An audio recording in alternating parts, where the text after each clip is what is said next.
Hello students, ఈరోజు ఈ వీడియోలో కొంచెం డిఫరెంట్గా అందరికీ అర్థమయ్యేలాగా 12 టెన్సెస్ వాటి యొక్క స్ట్రక్చర్స్ కానీ అట్లాగే వాటిని ఏ ఏ సందర్భంలో వాడతామో మీకు తెలియచేస్తాను. ఒక సెంటెన్స్ ఏ టెన్స్లో ఉందో తెలియాలంటే ఆ సెంటెన్స్లో ఉండే వెర్బ్ ఫామ్స్ అంటే ఏ వెర్బ్ వాడుతున్నాం అన్న దాన్ని బట్టి టెన్స్ అనేది అవుతుంది అనమాట.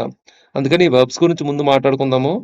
ఈ వర్బ్ మనం ఏ వర్బ్ తీసుకున్నప్పటికీ కూడా V1, V2, V3, V4 అని మనం చెప్పుకుంటూ ఉంటాం. అంటే ఉదాహరణకి మెయిన్ వెర్బ్ ఈట్ అనే వర్బ్ తీసుకుందాము.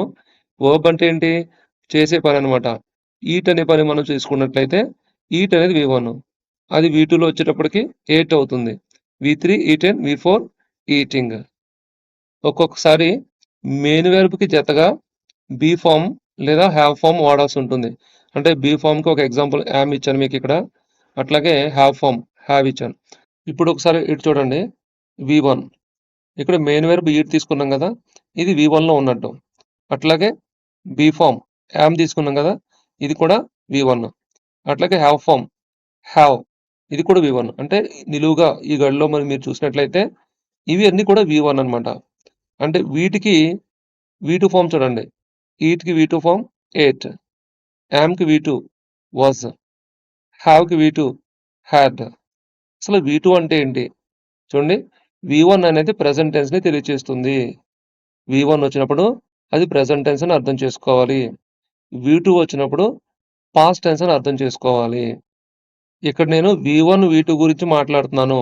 అంటే ప్రెజెంట్ పాస్ట్ టెన్స్ గురించి మాట్లాడుతున్నాను, ఫ్యూచర్ గురించి మాట్లాడట్లేదు. V1 present tense, V2 past tense. మరి V3 ఫ్యూచర్ టెన్స్ అంటే కాదు. V3 అనేది టెన్స్ లేదు, అంటే ఏ టెన్స్ కైనా వాడతాం కాబట్టి దీన్ని పర్టికులర్ టెన్స్ అని మనం చెప్పకూడదు. V4 కూడా అంతే. V4 కూడా పర్టికులర్ టెన్స్ అనేది లేదు. ఈ V3 అనేది పర్ఫెక్ట్ టెన్స్, అంటే అది ప్రెజెంట్ అయినా పాస్ట్ అయినా ఫ్యూచర్ అయినా సరే పర్ఫెక్ట్ అనే ఆస్పెక్ట్లో V3ని వాడతాము. అలాగే కంటిన్యూస్ టెన్స్, అది ప్రెజెంట్ అయినా పాస్ట్ అయినా ఫ్యూచర్ అయినా సరే కంటిన్యూస్ అనే ఆస్పెక్ట్లో V4 వాడతాం. ఈ V4 అన్ని కూడా. ఇప్పుడు ప్రెజెంట్ టెన్స్ యొక్క డిఫరెంట్ ఆస్పెక్ట్స్, అంటే ప్రెజెంట్ టెన్స్లో ఉన్న 4 టైప్స్ ఉన్నాయి కదా, వాటి గురించి మాట్లాడదాం. ఫస్ట్ ఈ సెంటెన్స్ చూడండి. ఇది సింపుల్ టెన్స్ అన్నాం. ఎందుకు అన్నామంటే జాగ్రత్తగా గమనించండి. కేవలం V1 మాత్రమే మెయిన్ వెర్బ్, V1 రూపంలో మాత్రమే ఈట్ అనే మెయిన్ వెర్బ్ని తీసుకొచ్చి పెట్టుకున్నాం తప్ప ఇంకే రకమైన హెల్పింగ్ వర్బ్స్ కూడా బీ ఫామ్ కానీ హ్యావ్ ఫామ్ కానీ ఏమి దీని ముందు పెట్టలేదు కాబట్టి దీన్ని సింపుల్ టెన్స్ అంటాము. అది కూడా ప్రెజెంట్లో కాబట్టి ప్రెజెంట్ సింపుల్ అంటాము. ఇది ఏ సందర్భంలో వాడాలో నేను తర్వాత చెప్తాను. ఇప్పుడు ఇంకొక ఫామ్ చూద్దాం, ఇంకొక టైప్ చూద్దాము. ఇక్కడ చూడండి. ఇక్కడ మెయిన్ వెర్బ్ V4 తీసుకున్నాం. ఇది మెయిన్ వెర్బే కదా, V4 తీసుకున్నాం. అంటే ఈటింగ్ ఇంగ్ ఫామ్ తీసుకున్నాం. ఇట్లా ఇంగ్ ఫామ్ తీసుకున్నప్పుడు అది కంటిన్యూస్ అనే ఆస్పెక్ట్ని తెలియజేస్తుంది. ఏ అంశం అది? కంటిన్యూస్ అనే అంశాన్ని తెలియజేస్తుంది అనమాట. మరి అది ప్రెజెంట్ టెన్స్లో ఉంది అని చెప్పాలంటే దాని ముందు మనం వాడింది గమనించండి. ఏం వాడాము? ఇక్కడ యామ్, ఈజ్, ఆర్. అంటే ఈ సెంటెన్స్లో మీరు చూసినట్టయితే తెలుస్తుంది అనమాట. యామ్ వాడాం. I am eating cake. అంటే ఇక్కడ బీ ఫామ్ వాడాము. బీ ఫామ్ V1లో వాడాం. V1 అనేది ప్రెజెంట్ టెన్స్ అని మీకు ముందే చెప్పాను. అంటే ప్రెజెంట్ టెన్స్లో ఉన్న హెల్పింగ్ వెర్బ్ వాడామన్నమాట. ఎందుకు సార్ ఈ ప్రెజెంట్ టెన్స్లో ఉన్న హెల్పింగ్ వెర్బ్ ఎందుకు వాడాలంటే మెయిన్ వెర్బ్ మీకు ఆల్రెడీ చెప్పాను.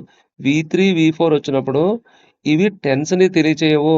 ప్రెజెంట్ అని కానీ పాస్ట్ అనే విషయాన్ని ఈ రెండు తెలియచేయవు అనమాట. కాబట్టి ఇవి వచ్చినప్పుడు ఖచ్చితంగా ఒక హెల్పింగ్ వెర్బ్ ఉండాలి. ఆ హెల్పింగ్ వెర్బ్ ఏం చేస్తుందంటే అది ప్రెజెంటా పాస్ట్ అనే విషయాన్ని తెలియజేస్తుంది అనమాట. ఇప్పుడు దీన్ని బట్టి మీరు చెప్పండి, ఇది ఏ టెన్స్ని తెలియజేస్తుంది? V1లో ఉంది కాబట్టి ప్రెజెంట్ టెన్స్ని తెలియజేస్తుంది. ఇంకొక ముఖ్యమైన విషయం ఏంటంటే V4 ముందు మనం బీ ఫామ్ మాత్రమే వాడుతూ ఉంటాము. ఇక్కడ బీ ఫామ్ మాత్రమే వాడుతుంటాము. హ్యావ్ ఫామ్ ఎక్కడ వాడతామో నేను మీకు తర్వాత చెప్తాను. ఇప్పుడు ఈ సెంటెన్స్ చూడండి. దీంట్లో మనం మెయిన్ వెర్బ్ V3 తీసుకున్నాం. చూడండి, మెయిన్ వెర్బ్ V3 తీసుకున్నాం, ఈటెన్. మరి ఇక్కడ కూడా టెన్స్ అనేది తెలియచేయదు కాబట్టి టెన్స్ కోసం మనం ఏం చేసామో చూడండి. ఇక్కడ హ్యావ్ కానీ హ్యాస్ కానీ పెడతాం అనమాట. ఈ సందర్భంలో హ్యావ్ తీసుకున్నాం. ఇక్కడ సెంటెన్స్ ఎగ్జాంపుల్ చూడండి. I have eaten cake. ఈ V3 అనేది పర్ఫెక్ట్ అనే ఆస్పెక్ట్ ని తెలియజేస్తుంది. ఇప్పుడు ఈ స్ట్రక్చర్ చూడండి. ఇక్కడ V4 తీసుకున్నాం, మెయిన్ వెర్బ్ V4 తీసుకున్నాం. మీకు తెలుసు. V4 అంటే అర్థం ఏంటి? ఇక్కడ వచ్చింది. V4 అనేది కంటిన్యూయస్ అనే విషయాన్ని తెలియజేస్తుంది. అట్లాగే మనం ఇక్కడ V3 తీసుకున్నాం. బీన్ అనేది V3 అని మీకు ఎలా తెలుస్తుందంటే ఇక్కడ రండి. ఇక్కడ V3 అనే హెడ్డింగ్‌లో మనం బీ ఫార్మ్‌ని బీన్ అని రాసాం. అంటే బీ ఫార్మ్‌ని V3లో చెప్పాల్సొస్తే బీన్ అని చెప్పాలి. అంటే మనం ఇక్కడ బీన్ అనే V3 తీసుకున్నాము. అట్లాగే V4 కూడా తీసుకున్నాం. V4 అనేది కంటిన్యూయస్ అని తెలియజేస్తే V3 అనేది ఇక్కడ ఈ V3 అనేది పర్ఫెక్ట్‌ని తెలియజేస్తుంది కాబట్టి పర్ఫెక్ట్ కంటిన్యూయస్ అనమాట. ఎప్పటిలాగే ఇది దేన్ని తెలియజేస్తుంది? ప్రెజెంట్ టెన్స్ అనే విషయాన్ని తెలియజేస్తుంది. మీరు ఇక్కడ చూడొచ్చు. V1 అనేది ఇక్కడ ప్రెజెంట్ టెన్స్‌లో ఉన్నట్టుగా అంటే హ్యావ్ అనేది ప్రెజెంట్ టెన్స్‌లో ఉంది. V3 అనేది ఏమో పర్ఫెక్ట్‌లో ఉంది. V4 ఏమో కంటిన్యూయస్‌లో ఉంది. ప్రెజెంట్, పర్ఫెక్ట్, కంటిన్యూయస్ అనమాట. ఇక్కడ సింపుల్ లాజిక్ చెప్తాను చూడండి. V1 వచ్చిందంటే సింపుల్ టెన్స్ అనుకోండి. V4 వచ్చిందంటే కంటిన్యూయస్ అనుకోండి. V3 వస్తే పర్ఫెక్ట్ అనుకోండి. ఇప్పుడు ఈ V3, V4 కాంబినేషన్ ఇక్కడ చూడండి. V3, V4 కాంబినేషన్ వచ్చింది కాబట్టి పర్ఫెక్ట్ కంటిన్యూయస్ అనమాట. అట్లాగే ఈ V3, V4 ఇవైతే 4 ఏవైతే ఉన్నాయో వీటి వల్ల టెన్స్ అనేది తెలియదు కాబట్టి అంటే ప్రెజెంటా, పాస్టా, ఫ్యూచర్ అనే విషయం తెలియదు కాబట్టి వీటికి అసిస్టెన్స్ అనమాట ఇవి. ఈ హెల్పింగ్ వెర్బ్స్. ఈ బీ ఫార్మ్ గానీ, ఈ హ్యావ్ ఫార్మ్ గానీ, అట్లాగే ఇక్కడ హ్యావ్ ఫార్మ్ గానీ, అలాగే ఈ బీన్‌లో కూడా బీ ఫార్మ్ ఉన్నట్టే అనమాట. ఇప్పటి వరకు మీరు స్ట్రక్చర్స్ చూసారు కదా! ఇప్పుడు ఫంక్షన్ చూద్దాం. సెంటెన్స్ తీసుకుందాం. ఈ సెంటెన్స్ ఎగ్జాంపుల్ తీసుకుందాం. I eat cake. ఇక్కడ మీకేం చెప్పాను? సింపుల్ టెన్స్ అంటే ఇక్కడ రాసాను చూడండి. Habits, facts. అంటే మనకున్న అలవాట్లు చెప్పాలంటే ఇట్లా చెప్పాలి. ఉదాహరణకి కేక్ తినే అలవాటు ఉంది కాబట్టి ఐ ఈట్ కేక్ అనాలి. అంటే కేవలం V1 మాత్రమే రాసినట్లయితే అది అలవాటు చెప్పినట్లనమాట. ఇక రెండో ఎగ్జాంపుల్ చూడండి. I am eating cake. ఇక్కడ ఇదేంటి? కంటిన్యూయస్ టెన్స్ అనమాట. అంటే ఆన్‌గోయింగ్ యాక్షన్స్. ప్రస్తుతం ఒక పని కంటిన్యూ అవుతుంది. అంటే ఇప్పుడు నేను ఈ టైంలో నేనేం చేస్తున్నాను? మీకు లెసన్ చెప్తున్నాను. అంటే ఇదొక ఆన్‌గోయింగ్ యాక్షన్ అనమాట. ఈ మూమెంట్‌లో నేను కేక్ తింటూ ఉన్నట్లయితే ఐ యామ్ ఈటింగ్ కేక్ అని చెప్తాను. అట్లాగే పర్ఫెక్ట్ టెన్స్ అర్థం ఏంటో చూద్దాం ఇక్కడ. కంప్లీటెడ్ బిఫోర్ నౌ అంటే ఇది ప్రెజెంట్ టెన్స్ అయినప్పటికీ కూడా ఒక యాక్షన్ కంప్లీట్ అవుతుంది. కానీ ఈ ప్రెజెంట్ ఈ సందర్భానికి అది బాగా రెలెవెంట్ అవుతుంది. లేదా ఈ సమయానికి జస్ట్ ముందు కంప్లీట్ అయిందనమాట. అంటే ఫ్రెష్‌గా కంప్లీట్ అయిన యాక్షన్ అనమాట. ఇది తీసుకోండి. I have eaten cake. ఇప్పుడే నేను కేక్ తిన్నాను. జస్ట్ కంప్లీట్ యాక్షన్ అనమాట. అట్లాగే ఇవి చూడండి. I have been eating cake for 10 minutes. ఇక్కడ ఇది కూడా కంటిన్యూయస్ టెన్సే. పైన మనం చెప్పుకున్నట్టు ఐ యామ్ ఈటింగ్ కేక్ లాగే I have been eating cake. 2 కూడా కంటిన్యూయస్‌లోనే ఉన్నాయి. ఇక్కడ ఎక్స్‌ట్రాగా ఇక్కడ ఏమొచ్చిందంటే పర్ఫెక్ట్ అనే కాన్సెప్ట్ వచ్చిందనమాట. దీనివల్ల ఏం జరుగుతుందంటే నేను కేక్ తింటూ ఉన్నాను కాకుండా ఎంతసేపు తింటున్నానో కూడా చెప్తున్నాను. అంటే తింటూ ఉన్నానన్న విషయం ఎట్లాగైతే జరుగుతుందో దానికి అడిషనల్‌గా ఎంతసేపు జరిగింది అనే విషయాన్ని కూడా చెప్తున్నాననమాట. ఇంకా కొనసాగుతుంది. కానీ ఒక అరగంట నుంచి కొనసాగుతుంది. లేదా 10 నిమిషాల నుంచి కొనసాగుతుంది. అట్లా టైమ్ డ్యూరేషన్ కూడా చెప్పినట్లయితే అది ongoing action up to now అని చెప్పొచ్చనమాట. ఇప్పుడు మీకు ఇవన్నీ అర్థమైనట్లయితే పాస్ట్ టెన్స్ మీకు చాలా ఈజీ అయిపోతుంది. ఎందుకంటే ఇక్కడ చూడండి ఇవన్నీ కూడా గ్రీన్ కలర్‌లో చూడండి. ఇవన్నీ కూడా V1 అంటే ఇవి తీసుకున్నాం. ఇవి ప్రెజెంట్ టెన్స్ అనే విషయాన్ని చెప్పాను కదా! ఇది ప్రెజెంట్ టెన్స్ అనమాట. ఒకవేళ V2 గాని వాడినట్లయితే ఇవన్నీ కూడా మనం V2 వాడినట్లయితే అది పాస్ట్ అవుతుంది. అది ఎట్లాగో చూద్దాం. ఇప్పుడు పాస్ట్‌లో ఈ స్ట్రక్చర్ చూడండి. దీంట్లో మెయిన్ వెర్బ్ మాత్రమే తీసుకున్నాం కాబట్టి సింపుల్ టెన్స్. అది కూడా V2లో తీసుకున్నాం కాబట్టి పాస్ట్. ఓవరాల్‌గా పాస్ట్ సింపుల్ అవుతుందన్నమాట ఈ స్ట్రక్చర్. నెక్స్ట్ వచ్చేటప్పటికి V4 తీసుకున్నాం. V4 అంటే కంటిన్యూయస్ టెన్స్ అని మీకు తెలుసు. అట్లాగే దాని ముందు మనం హెల్పింగ్ వెర్బ్ V2 తీసుకున్నాం. గమనించండి. V2 హెల్పింగ్ వెర్బ్ తీసుకున్నాం. అంటే అది పాస్ట్ టెన్స్‌ని తెలియజేస్తుంది. ఓవరాల్‌గా పాస్ట్ కంటిన్యూయస్ అనమాట. నెక్స్ట్ స్ట్రక్చర్ చూసుకున్నట్లయితే V3 తీసుకున్నాం. అంటే అది పర్ఫెక్ట్‌ని తెలియజేస్తుంది. V3 అంటే పర్ఫెక్ట్ టెన్స్. దాని ముందు హెల్పింగ్ వెర్బ్ పాస్ట్‌లో ఉన్న హ్యాడ్ తీసుకున్నాం. V2లో ఉన్న హ్యాడ్ తీసుకున్నాం కాబట్టి పాస్ట్ పర్ఫెక్ట్ అనమాట. నెక్స్ట్ వచ్చేటప్పటికి V4 మెయిన్ వెర్బ్ అంటే కంటిన్యూయస్ టెన్స్. బీన్ అంటే V3 అది. కాబట్టి పర్ఫెక్ట్ టెన్స్. అంటే పర్ఫెక్ట్ కంటిన్యూయస్. మరి అది పాస్ట్ పర్ఫెక్టా? ప్రెజెంట్ పర్ఫెక్టా? మనం తీసుకున్నది V2 కాబట్టి పాస్ట్‌లో ఉన్న హ్యాడ్ కాబట్టి హ్యాడ్ బీన్ V4 అంటే పాస్ట్ పర్ఫెక్ట్ కంటిన్యూయస్ టెన్స్ అనమాట. ఇప్పుడు వీటి యొక్క యూసేజ్ ఎట్లా ఉంటుందో చూద్దాం. ఈ సెంటెన్స్ చూడండి. I ate cake. ఇది పాస్ట్ టెన్స్‌లో ఉంది కాబట్టి ఇక్కడ దీని అర్థం ఏంటంటే కంప్లీటెడ్ ఇన్ ద పాస్ట్. అంటే పాస్ట్‌లో ఏదో ఒక సందర్భంలో పూర్తయిందని అర్థం అనమాట. ఇక్కడ గుర్తుపెట్టుకోవాల్సిన విషయం ఏంటంటే ఇది ప్రెజెంట్‌తో సంబంధం లేకుండా పూర్తయిపోయిందని చెప్పేటప్పుడు మాత్రమే మనం ఈ రకమైన సెంటెన్స్ చెప్తామనమాట. I ate cake. ఇక సెకండ్ ఎగ్జాంపుల్ కంటిన్యూయస్ టెన్స్. ఇదెప్పుడు చెప్తామంటే ఐ వాజ్ ఈటింగ్ కేక్. ఇదెప్పుడు చెప్తామంటే ongoing action in the past. అంటే అర్థం ఏంటంటే నిన్న ఒక సమయం తీసుకోండి. నిన్న సాయంత్రం 5 గంటలకనే సమయం తీసుకోండి. ఆ సమయంలో నేను కేకు తింటూ ఉన్నాను. ఇప్పుడు సమయం కాదు. నిన్న పలానా సమయానికి నేను కేకు తింటా ఉన్నాను. అందుకని పాస్ట్ టైమ్‌ని రిఫరెన్స్‌గా తీసుకుంటూ ఆ టైంలో కంటిన్యూ అవుతుంది కాబట్టి అది పాస్ట్ కంటిన్యూయస్ టెన్స్ అన్నమాట. ఇక next I had eaten cake. Past perfect. ఇదెట్లా అంటే completed before a past time or event. అంటే నిన్న 5 గంటలకు అనుకున్నాం కదా సమయం.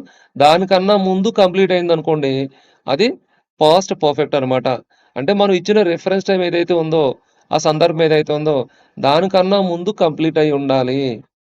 అంటే ఆ సమయానికి జరుగుతా ఉందనుకోండి పాస్ట్ సమయానికి అది ఆన్‌గోయింగ్ యాక్షన్. ఆ సమయానికి కంప్లీట్ అయిపోయిందనుకోండి అదేమవుతుందంటే పర్ఫెక్ట్ టెన్స్‌లో చెప్తాం అనమాట ఈ టెన్స్‌లో. అదే నిన్న అనుకున్న 5 గంటలకి ముందు నుంచి జరుగుతూ 5 గంటలకు కూడా జరుగుతుందనుకోండి. అప్పుడు ongoing action up to past time event. అంటే ఇక్కడ ఏంటంటే ఇది ఎగ్జాంపుల్ తీసుకోండి. I had been eating cake for 10 minutes. అంటే నేను ఇక్కడిలాగే ఐ వాజ్ ఈటింగ్ కేక్ లాగే I had been eating cake అనేది కూడా కంటిన్యూయస్ టెన్సే. అయితే ఎంతసేపటి నుంచి జరుగుతుందనేది ఇక్కడ మేము చెప్తామనమాట. ఇక్కడ ఈ ప్రతి స్ట్రక్చర్‌లో కూడా బ్లూ కలర్ కనిపిస్తుంది చూడండి. అంటే ఇవన్నీ వీటిలో ఉన్నట్టుగా మీరు గమనించొచ్చనమాట. అంటే మొత్తం అన్నీ కూడా పాస్ట్ టెన్స్‌లో ఉన్నాయన్నమాట ఈ సెంటెన్సెస్ అన్నీ కూడా.